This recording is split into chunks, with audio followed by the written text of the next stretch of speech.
রাস্তায় রক্ত ঝরছিল, চারপাশে শত মানুষ, ডজন ডজন গাড়ি, কিন্তু কেউ এগিয়ে এলো না। শুধু পুলিশই এলেন সাহায্য করতে। ঢাকার ৩০০ ফিট পার হয়ে রূপগঞ্জ থানার ভুলতা গাউসিয়া রোডে ভয়ঙ্কর একটা ডাকাতির ঘটনা ঘটে। একজন মোটরসাইকেল চালককে টার্গেট করা হয়। ওনার উপর ৫-৬ রাউন্ড গুলি চালানো হয়, কোপ দেওয়া হয় হাতে পায়ে, এমনকি একটা আঙুল কেটে যায়। সাথে থাকা বন্ধুকেও কোপ মেরে গুরুতর জখম করা হয়। আরও ভয়ঙ্কর ব্যাপার হলো, চারপাশে এত মানুষ, এত গাড়ি, কিন্তু কেউ সাহায্য করতে আসলো না। বাস ট্রাকের ড্রাইভাররা দরজা জানালা লাগিয়ে পালিয়ে গেল। পাশের গার্ডদের 999-এ কল দিতে বলা হলে তারা বলে তাদের ফোনে টাকা নাই, এমবি নাই। এমনকি মেইন গেট খুলে না দিয়ে বরং ধাক্কা দিয়ে বের করে দিল। এমন অবস্থায় যখন সময় ফুরিয়ে যাচ্ছিল, তখন অবশেষে একজন ট্রাক ড্রাইভার আর তার হেল্পার 999-এ কল দেয়।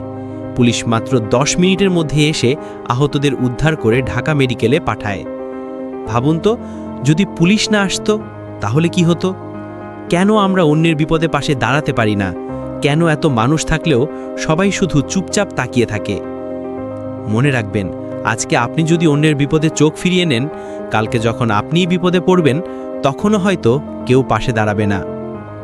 সমাজ বদলাতে হলে আমাদের মানসিকতা বদলাতে হবে। বিপদে ফেলে পালিয়ে যাওয়া নয়, বরং সাহায্যের হাত বাড়াতে হবে। অন্তত 999-এ একটা ফোন কল দিলেও কারো জীবন বাঁচতে পারে।